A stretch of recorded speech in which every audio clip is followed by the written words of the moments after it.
Demetrius Lee. Demetrius. Well, thank you for that introduction. Hello, everyone. I really just love this book. It resonates with me on so many levels and so many areas. It's almost like watching TV, and how many of us are familiar with watching television, right? We grew up doing that. All right. There are so many different things that you can touch on in this book and that you can really relate to from an intellectual standpoint or from a lack thereof. Just actions that you've applied in your life by, for one, thinking that either you're the smartest person in the room, right? In a conversation one-on-one or a conversation with multiple individuals. And you stuck on your opinion, you refuse to change, and your position is firm. It's almost like you're solid, you're stuck in the ground. You don't want to move. Why? Because you think your position is better than theirs. However, he talks about this in one of his chapters, the first chapter. The preacher, then he talks about who? The politician. And he also talks about the firefighter, the prosecutor. The prosecutor and the firefighter. But the firefighter is in the very beginning. He used that story just to start it off. And wow, is it mind blowing? Yeah. Because when he talks about how Duchess, who was the leader, or he was the chief, I guess, of the squad, right? And he was supposed to lead the squad from, throughout the fire. Right. And he came up with an idea on the spot without even thinking. As they were actually getting ready to be burned and surrounded by the fire, he lit another fire. Right. And when he lit that fire, everybody was wondering, what in the world is he doing? Right. Upon that, he told them to put their utilities down, put all their equipment down. Half of them didn't. Yes, because they felt like if we put this down, we felt a test. But that's everything for them. I mean, yes, holding on to correct your past beliefs, what you feel as though is your comfort blanket. That was everything for them. Exactly. When he said that those firefighters died holding their axes, I was thinking about, what is it that I'm holding on to that I need to let go? Exactly. Javada, you say that often about letting go. Starting from zero, starting from nothingness. The thing is, do we? I say it, but it's the action of actually doing it, and that's where I'd be like, because I get a payoff sometimes. I get a payoff. You get to be right, about it. You get to be stubborn. Yes. You get some energy from that. It's complicated. It's complicated Shouldn't to let be, go. Right. But then it's like, what does it look like to let go? You don't know. It's like, you don't know until you experience it. Right. It's like what he says. You don't know until you know that you don't know. But and I love his examples, because the example that he gave about the Challenger, the spaceship blowing up, they had to let go. They had to let go of the foundation of rightness that they thought that they had, that superiority of rightness that they thought that they had, because lives were lost as a result. Yes. So now they had to literally go back to the drawing board and rethink everything that they thought was right in the first place and what was wrong. The story about the astronaut who started getting liquid in his helmet, and they were assuming that it was it was a liquid bag because all the liquid bags leak. They fell back on that assumption like it was just right. Yeah. And we can't do that. Yeah. Even in our business today, we fall back on what we know as being right from a perspective of real estate. Or what we knew worked. Or what we knew actually worked. Now we're like astronauts flipping around, holding on to a cord, trying to figure out what's next. And I like how he said, be a scientist. Like, test your hypothesis. Yes. And if it doesn't work, okay, just give it up. Just give it up, right. And I like go back to the drawing board with it. The forecasting aspect, where they said that some people didn't want Trump to win. It was Clinton versus Trump, but then their bias didn't want to pick Trump because they didn't want him to win. But if you go based upon the facts, like they said manipulative, your name has notoriety, and you picked a cause. His cause was immigrants and the wall. If you stay on those things, which I think is like 48 Laws of Power with the mind game. You know, and he was like, well, I know this might not be what you want to hear, but according to these structures, these frameworks, that might be the case. So I like being the scientist and give up what you think that you know. Because what do you know? And I agree with you, and that's one of the things that excited me when he brought that perspective of allowing a scientist to enter into your mind. Because how many times are we playing the role of a prosecutor? And the judge and jury automatically. Exactly. But see, the thing is, and the thing is, when he talked about the option of, he said, I would rather be the judge. And the reason why I had to think, well, why would he rather be a judge? Well, at the end of the day, it's not about passing final judgment. It's about the simple fact that you don't have a position. Your mind is open and you're trying to hear everything so that you can make a decision. But the prosecutor, when he come in the room, his mind is he guilty and I'm proving my case. Right. I don't care what he got to say. It. Yeah. And on top of that, he don't want to lose. His whole position is I'm going to win. He's counting the wins. He don't care about the file that's on his desk and that person that's in that file is innocent or guilty. You know, he want to prove his case. That's it. And even the lawyer, same scenario. He wants to win. Everyone wants to win. The only one in that courtroom that does not have an opinion as of yet is the judge. Because everyone's supposed to be not guilty and innocent to prove guilty. Yeah. Yes. Exactly. That's what you're supposed to be. Exactly. Right. And so that's his mindset. Prove your case. That's very interesting. I kept reading chapter 10 from this because I think about chapter 10 was that's not the way we've always done it. I can't stand that sometimes. That's not the way we've always done it. Are we would in still that be culture? slaves. Are we still in that culture and mindset right now, even in our office? Yeah. That's not the way we've always done it. You gotta let go of that. Yes. We really have to let go of that's not the way we've always done it. We have to create a new way of doing, a new way of thinking, a new way of being, a new way of presenting. It's so funny. I sat there and listened at the last office meeting, and I listened to everybody's angle, angst, and position.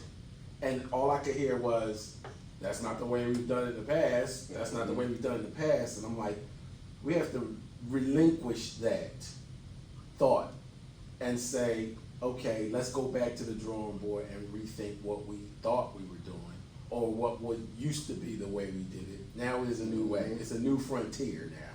So the office just giving us the policies and procedures, right? They're just saying, here's the new forms. Here's what the new forms say. Here's how you're supposed to use the new forms. But they're not saying to us, we're going to teach you how to present it to your client. They're not giving us that. That's up to us to rethink our whole process and presentation for listings and for buyer presentations. So this is a great opportunity for us to rethink our way, how we've done it before. That's why I keep saying we set the culture, because they're still stuck in that's not how we used to do it. While we're thinking along the lines of, how do we do it now? How do we do it better? How do we do it different? 0 to 1. We really have to start from nothingness now to recreate what we're going to do moving forward. There's nothing wrong here.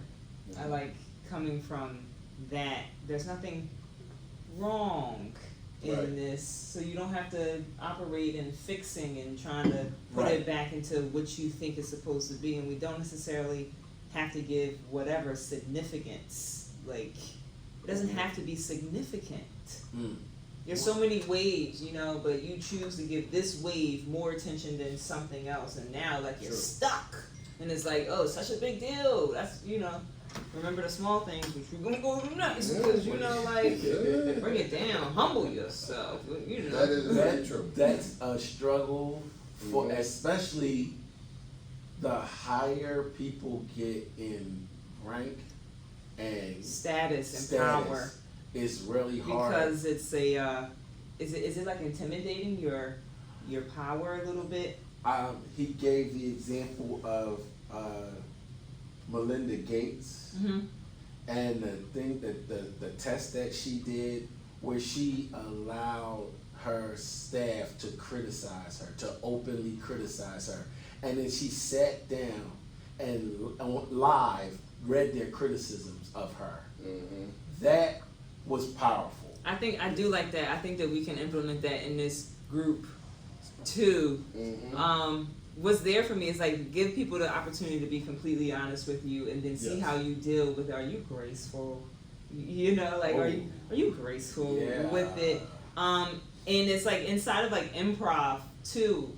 Like you have to be like, I'm not critiquing. This is not personal, but like I'm trying to make you better. And like I need that transparency. I need you to be open to be able to see this because I ain't trying to cut you. Right. You know, but you also have to come from a place of this person is trying to help me. You have to have the trust inside of the group dynamic that they're not trying to kill me. Right. I actually experienced that a long time ago, a couple years ago, and I can remember back to the actual date because it's when everything changed for me, right? Personally. And that was in 2006.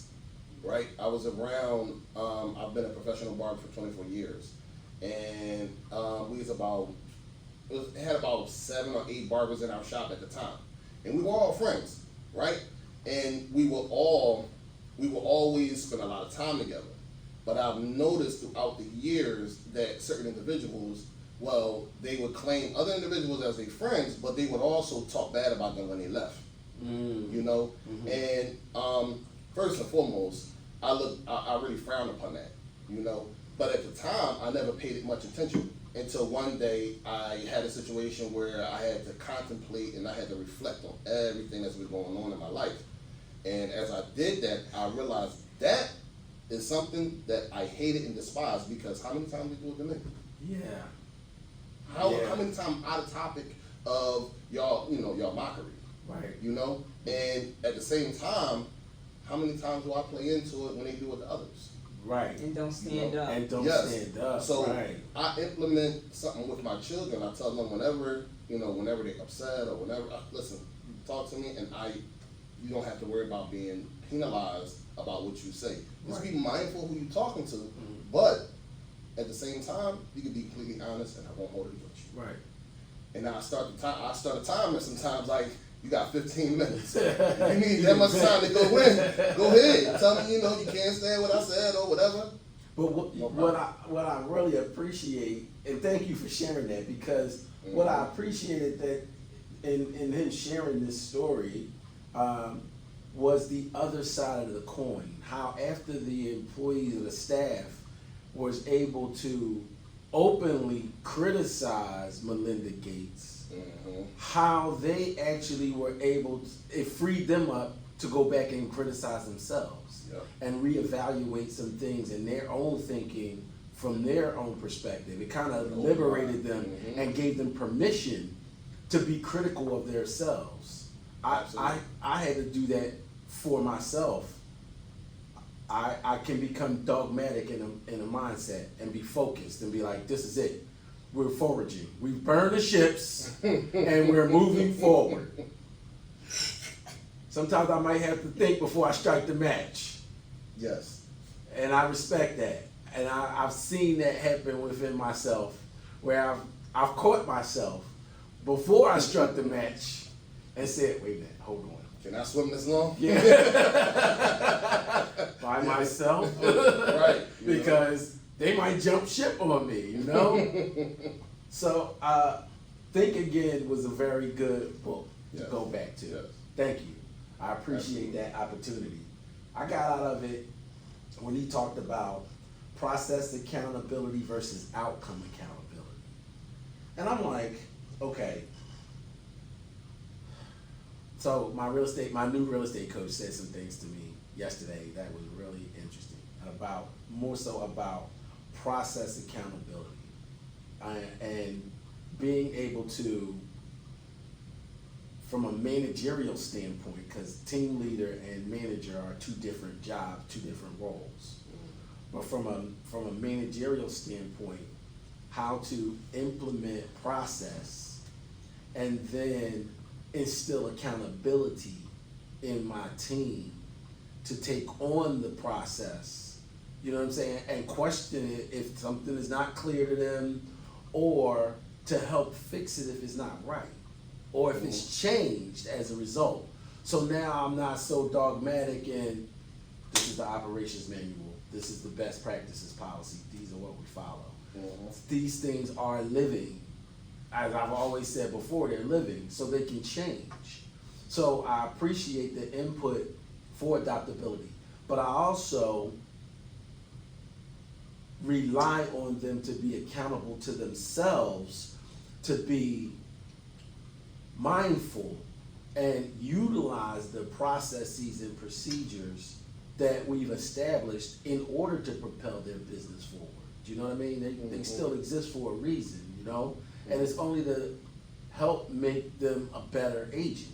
So I liked how he broke that out about process accountability and outcome accountability, because the result for us is settlement.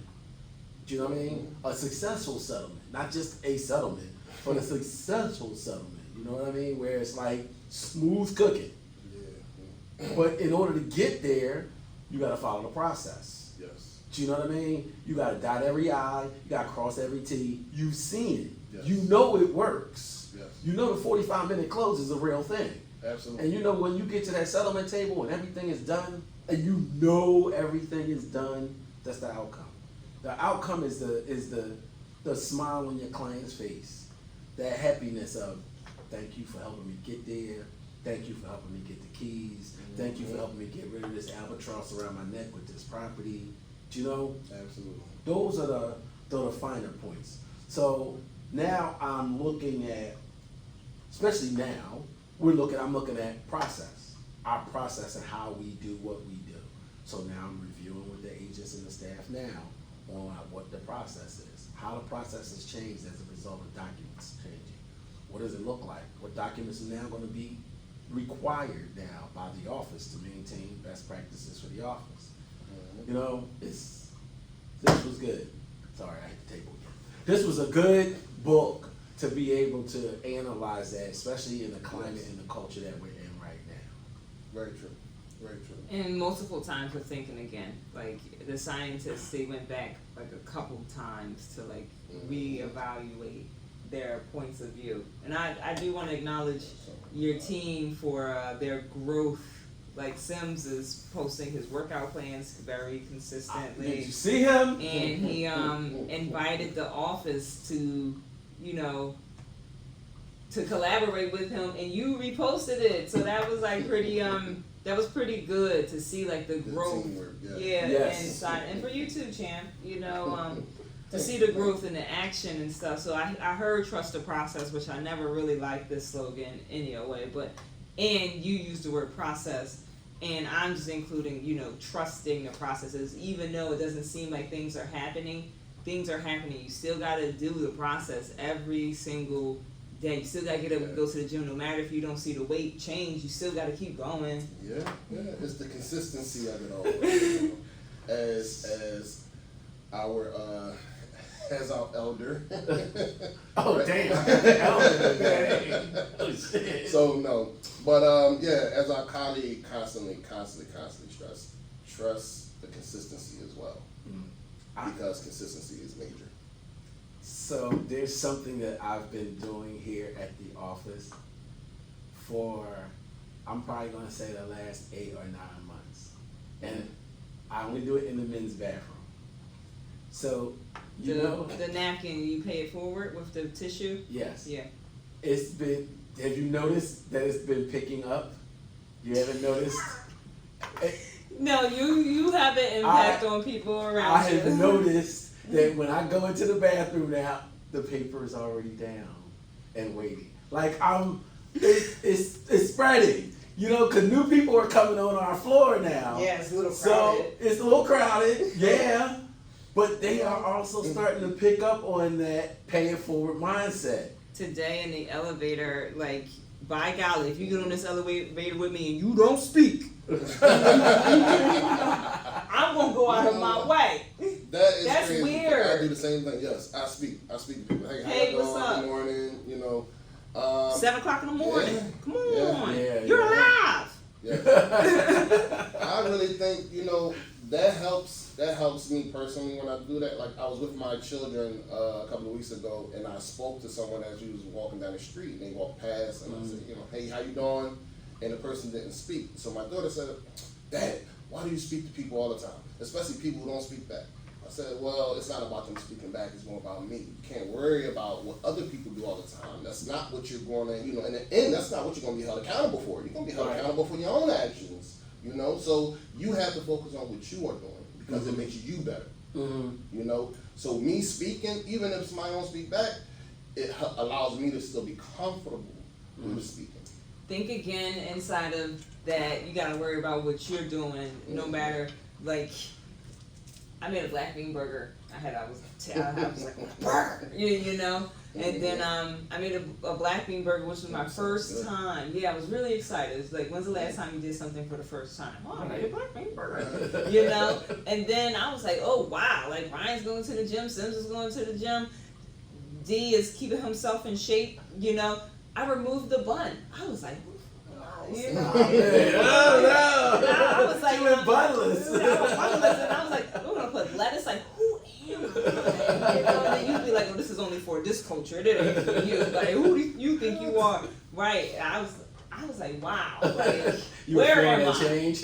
Yeah, I was like thinking again, like my diet, and I was like, I'm never someone that will not eat a burger without the bun. Like that's dramatic. Like you're in the deep. It's not in the deep water. Yeah. You see how many areas we fall into with this book? Like it's crazy. I was like, can I? Yes. I'm telling you, I'm loving the fact because we really are building a learning culture here at this office. I mean, look at what we did last week. Just showing up at the Rosemont office before anybody else got in the office. Yeah. Coffee in hand, Bogart in the room. Aaron did hook us up. Get in the room, and then having our meeting, being present and participatory for their meeting, and then still breaking off and having our own team meeting. And going out to see a great property. Beautiful property. That property was out. That thing was beautiful. Okay. I mean, but we are changing what connection and communications used to be throughout the offices. Because where else are they doing this? Where else are they doing this? I mean, you might get one or two agents that float around and go to another office and they come in and they use the resource room. Not unusual. But we're coming in and integrating ourselves with their office. We're communicating with them. We're changing business cards. We're joining the conversation because we're all in the same boat. So it's easy to have the same conversation. And we're looking, not only are we adding to the conversation, but we're taking from the conversation as well. Because they're giving us their insight and perspective at looking at this pebble of change that we're all facing. I really was appreciative of the parking and the store next door. It was cool. I was like, Hunter, he was a cashier. I was like, hey Hunter, I had a good time inside of that space in Rosemont. What stood out to me is global versus local. Zoom in, zoom out, because the woman was from France. From France, integrating, because if you're in France, you can work anywhere. And like agents getting clients from California and moving money over to the East Coast. Zoom in, zoom out. Yeah, you don't realize how large of a reach we actually have until you are. Being able to even rethink real estate and what we do. I mean, and your voice, like YouTube now, it's not just your Philadelphia debates. Like you don't know when somebody is going to look at this in Switzerland. Oh, like, be like, hey, Kenya. I am moving to Philadelphia. Yeah, I love your page from Philadelphia. I love when you said this, that, and the third. Like that's cool to be so expansive. Okay, so wait. Are you watching the Olympics? No. Are you watching the Olympics? You're not watching I'm the not Olympics? watching it. I actually, because I had to cut myself off from TV. Okay. Because I have something that I have to do, and Okay. as I get stuck when I'm watching TV, whether it's the Olympics or binge watching or whatever, TV is just interrupting what I got going on right now, so I just cut myself off. And sometimes I had the subscriptions. I don't have cable. I have Wi-Fi, Okay. and the Olympics is on Peacock. Right now, I don't have Peacock, and I'm not right, buying okay. Peacock just To watch the Olympics. Yeah. Okay, I'm tripping. I love the Olympics. I watch them all. I watch the summer games. I watch the winter games. Watch. The thing that really tripped me out was to watch one of the gymnasts. She went and she did her routine. And as soon as she finished, she did her pose. And as soon as she finished, she ran back to her notebook and went down and started writing out notes. Now, what she was writing out, I had no idea. But they interviewed her afterwards. This gymnast reads her affirmations before she goes to do her floor routines. I'm like, you do what? You reread your affirmations before you go to do your floor exercises. I am enough. I am good enough. I know what I'm supposed to do. I know where I'm supposed to. I mean, I was wowed by the fact that she actually did that. You know? I mean, we got the affirmations from one of the other books. But now, rethinking again about those affirmations, now I'm going, they're a part of me. They're a part of my routine. They're a part of my speech. They're a part of my habits. They are, I mean, go back to when we were in the other room and I kept telling you about the super magnificent agent that I wanted to be. Yeah. Like it was something else out there that I was gauging for when I realized The Alchemist. And then you remember now. That it was already there. You remember now who you are. Right. In this moment, you are already him. Hello. I'm him. He's I am him. We are one. The Shahada. I'm like this. Oneness. Yes. However that line is, it's something about oneness and getting back to oneness. And then God's view, pure consciousness from the power versus force, that's the highest level. The pagoda. The That's pagoda. yeah. That's what the thing is. Oh, that's the thing that you sent? I didn't know what that structure was. It's a pagoda. Yeah, I Well, must have it's bring a a bracelet. paper in. It's a bracelet. What does it mean?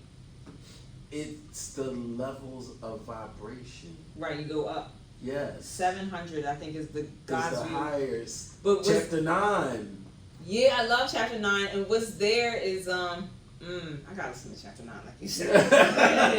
So when I said chapter 9, she was like, I gotta listen to that. You know, but going up there, like he talked about apathy a little bit. Then I had to look at what does this mean? Yeah. You know, and then apathy is on the map of consciousness charts, on like the survival paradigm, it's on a lower level. But then you go up, pure consciousness. What that woman did, she was aligning herself that you are enough. Like, yes. She actually just zenned herself. yeah. And got herself in this focused mindset of, I am an Olympic gold medalist gymnast and I am getting ready to go do the damn thing. Yeah, so She filled herself with that. I can't wait to do the compare and contrast. 'Cause right now I'm just gonna dabble into it real quick. You know, dabble on. So reading these books, I'm in a tricky little space. Okay. And so think again, and then in your example of the woman reading her affirmations, and then I think of Think and Grow Rich, where you have the chief, definite chief fame. I'm going to make a certain amount by a certain amount, and I'm going to give this, that, and the third. But why do we have to give these affirmations when you are already all of that? if you're coming from pure consciousness, level 700, the oneness, there's no separation between us and that Olympic woman.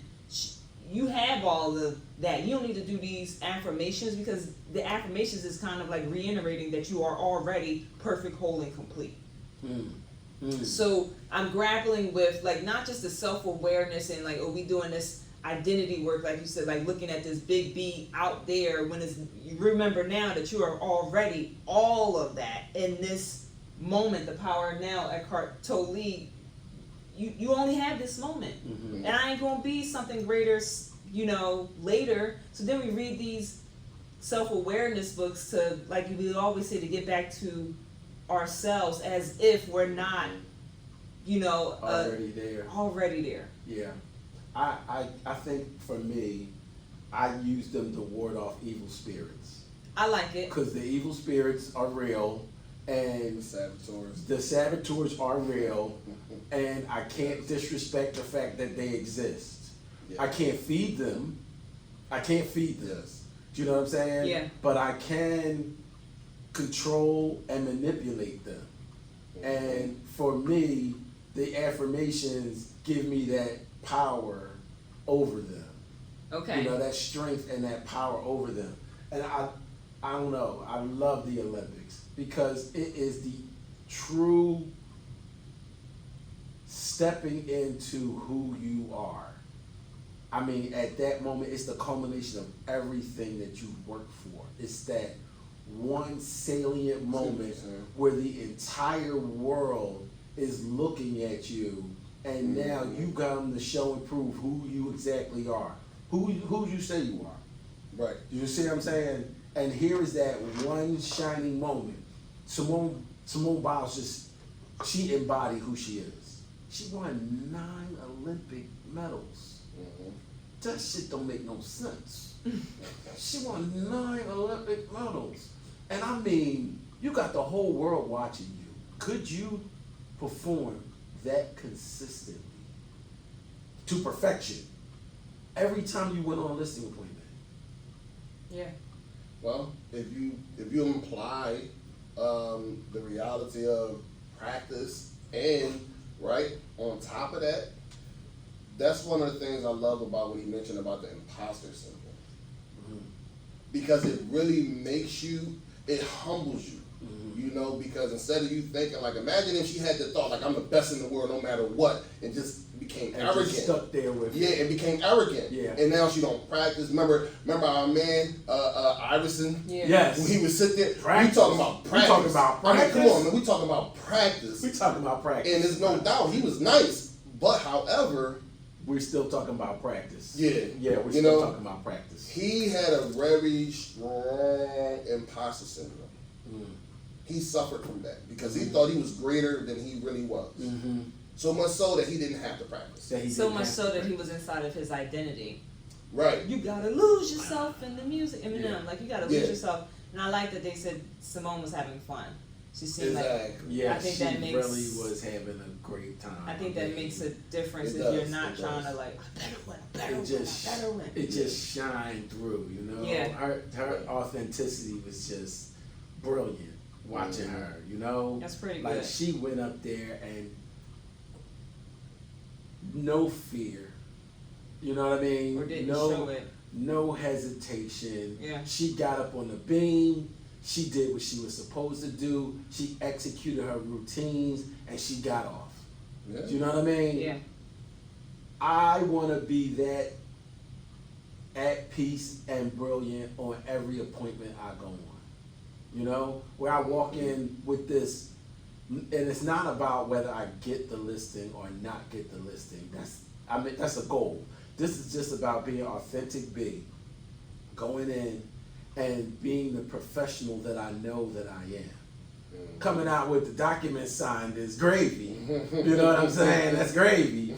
But it's about going in and embodying the professional realtor that I know I am.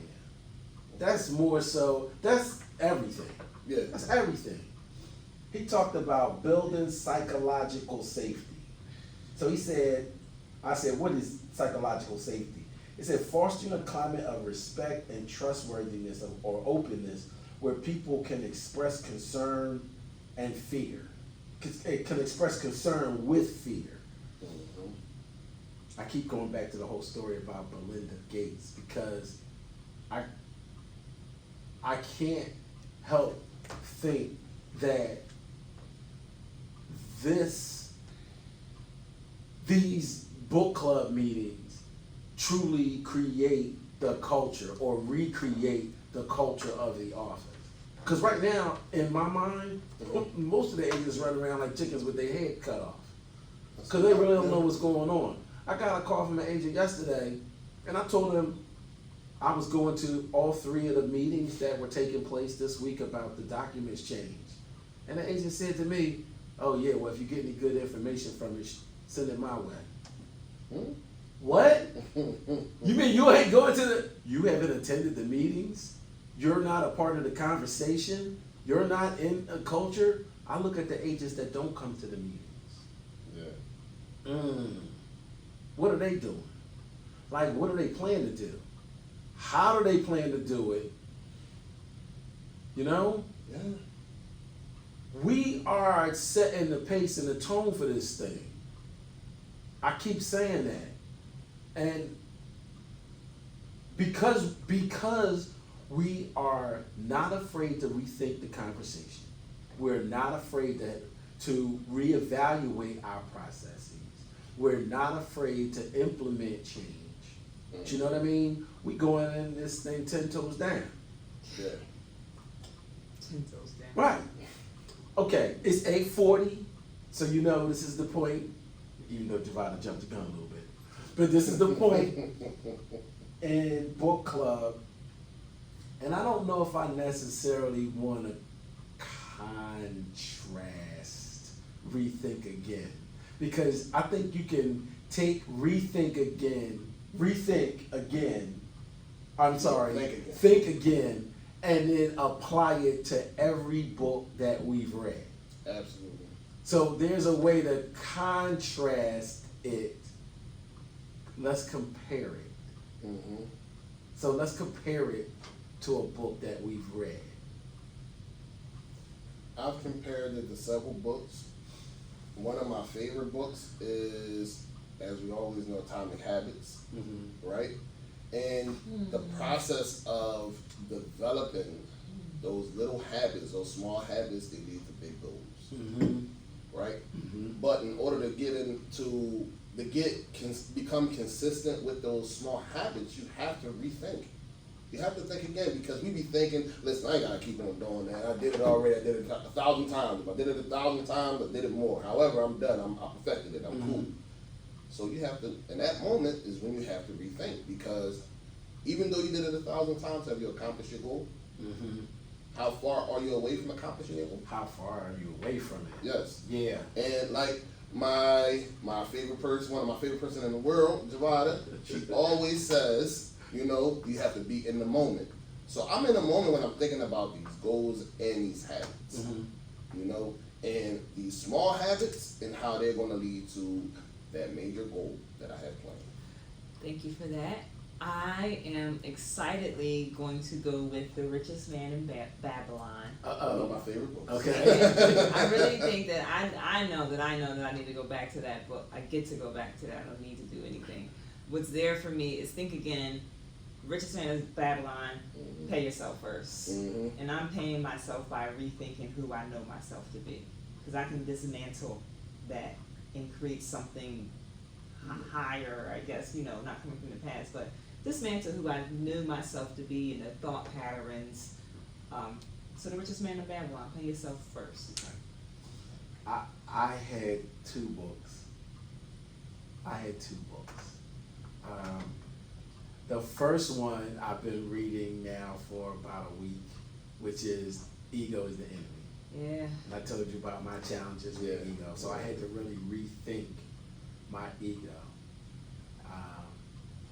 The other book was Grit, because Think Again allowed me to, or gave me the insight to rethink where I'm putting my grittiness, where I need to be tenacious, and combined with ego is the enemy, I was able to see where my ego was preventing me from implementing my full grittiness. You know, my ego will say, oh, you can't do that, or you're not going to do that. You know what I mean? Because I just know the lazy side of me. So I was really feeding the lazy side of me, which was just ego. So ego is the enemy. Said, all right, let that go without the fear, and then really become gritty in doing the thing that the opposite, doing the opposite thing, the thing that you really want to do, that you really want to put your gusto into. So those were the two books that Think Again really had me go back to. I went back to a bunch of books. I went back to 21 Irrefutable Laws. I went back to 48 Laws of Power. I found a reason to go back to most of the books, Thinking Again, just to re-listen to certain chapters that resonated with me personally, and I'm happy that you shared that. Think Again, grit, and ego is the enemy. Because I had to think again, moment by moment, because I almost threw out my trophies and I almost dismantled my little section and took all my photos down. But that would have been inauthentic. Yeah, because you can't take your trophies to the grave anyway. So I walked back there. I'm telling you, I walked back there and I switched. I read some of the loving stuff that was there, and what I ultimately want was the love and the connection, which I was about to rip off and oh no, psycho-cybernetics. Psycho, You can't go psycho-cybernetics. That's your love, Yeah. But I sat and I thought again. I was like, you gotta peace, be still. Don't take any action. Read that there's love here, because it fuels you. Yeah, because I was up midnight to 2, and I was like, yeah, that's what I'm going to do. How do you recycle trophies? I get this shit back. She was trying to turn the stove on. I know, right? They melt this stuff down real quick. This is ego. I don't understand, yes, and I don't understand why you even think about that. But I mean, not saying it's a wrong thought, but not saying it's a right thought. It's not even about that. It's just about the simple fact that how much you contributed. Those trophies, they are a reminder for you on how much you contributed, how much you gave of yourself, because you didn't get them just for walking into the room. You didn't get them just for tagging your name on something. You've done some work, and you were consistent in doing that work. And as a reward and as a reminder, some of those trophies, that's what they came as. And anything else that's involved with your contributions. They're reminders, and they keep you, they keep you humble. And they should, and I don't, in no shape, form, or fashion, see you as being arrogant. I see you as a very logical thinker, and I appreciate your thoughts and what you contribute. Thank you. Yeah, I thought again. Ditto. Absolutely. And I mean, psycho-cybernetics. Gotcha. How did you feel when you received those awards?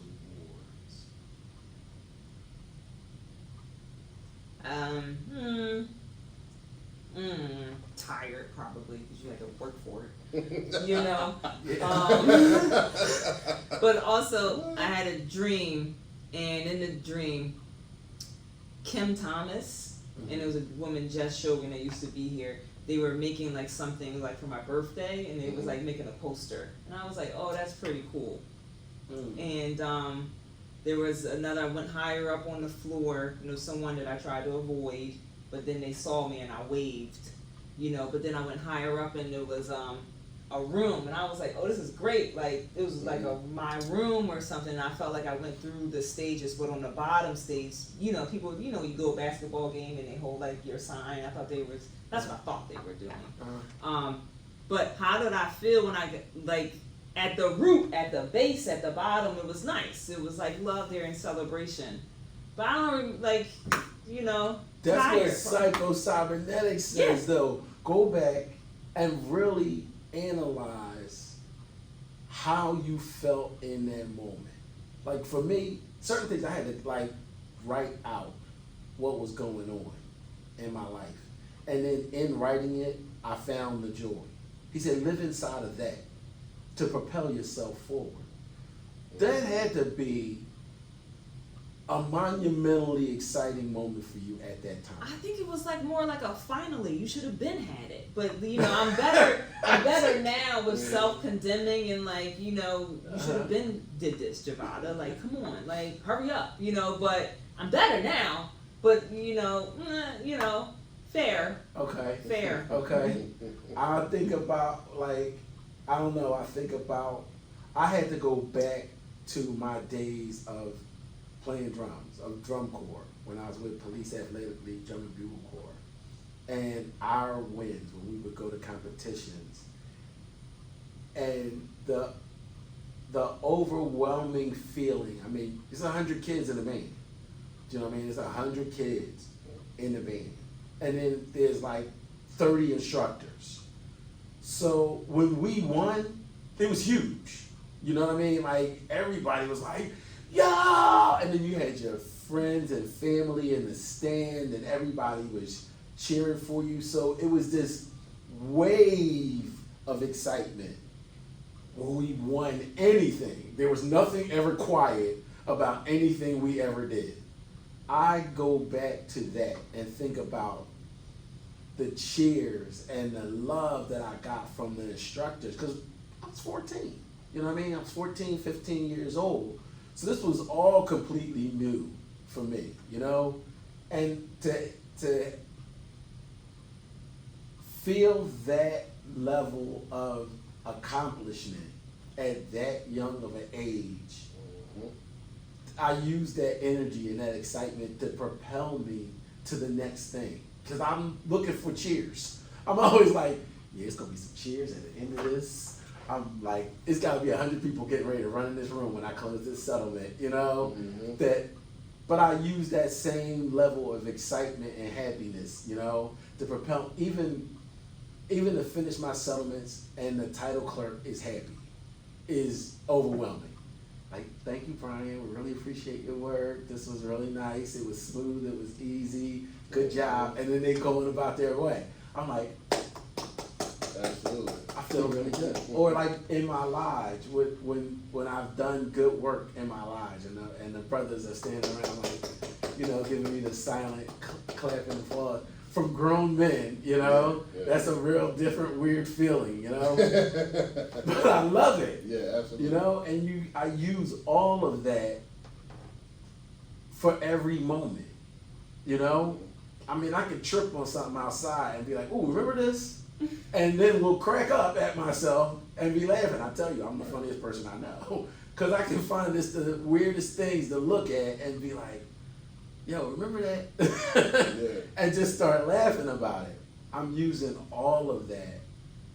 I mean, all of these books. Absolutely. I'm applauding every last one of these books. We have not read a bad book yet. Not at all. We haven't read a bad book yet. And the great thing is that each, like, the books, from the books, if you go through them, you know, and you section them out, they all apply, or they are all applicable to different portions or different sections in your life. Yeah. You know, you have the intellectual, the little intellectual pile. Then you have the spiritual pile. Then you have the, you know, you have the business pile. Mm-hmm. You know, all these, and they all come together. They all come together. Help yeah. You either recreate or remember who you are. Yeah. And like Javon always say, be in that moment. And if it ain't about recreating anything about yourself, it's just about going forward and making yourself stronger. Oh, making yourself stronger. This is like a salad. Yes. This is like a really good salad. You know what I mean? Oh, yes. And we just keep adding let's add a little bit of this. Yes. Power and force. Yeah. Right. So at the end of the day, that's what I look at the books as, the combination of things. Mm-hmm. And it's not just one thing. If it was just all focused on business, we'd be losing out on so much. If it was all just focused on intellectual, listen, the intellectual stability that comes from a lot of these books, yeah, it contributes to other areas as well. Personal, right? Financial, yeah. Everything. So Yeah. that's why I constantly promote book club, and I constantly tell people, hey, listen, you need to get in on this. Yeah. You don't know what you missing. You need to get in on this. Your ass need to You read. know? Yes. Yeah. You know? Yes. Yes. Yes. You need to read something. And one thing that I've learned, right, in our religion, right, in Islam, the Prophet Muhammad, peace and blessings be upon him, he says that knowledge is a fitna, which means it's a drama, right? It's a trial and tribulation. And we've all experienced this where we either share our intellect with someone and they become, either in that moment they become an enemy, or they just become, Right. you know, Like hard. this. They're so hardwired that they're not trying to hear anything you're saying, and now they're going to argue your position, you know, and they want to turn what you're giving them. You're trying to influence their life in a positive light, and they turn it into something. You think you're better than me? Why do you think you know everything? Yeah. And now they want to, you know, they want to argue with you, and it's not. Listen, it's not a debate. I was just sharing something with you. I'm You can just take it or leave it. sharing some light with you. That's all. You can take it or That's leave all it. it is. I'm just. I'm People good for become you. real touchy. Yeah.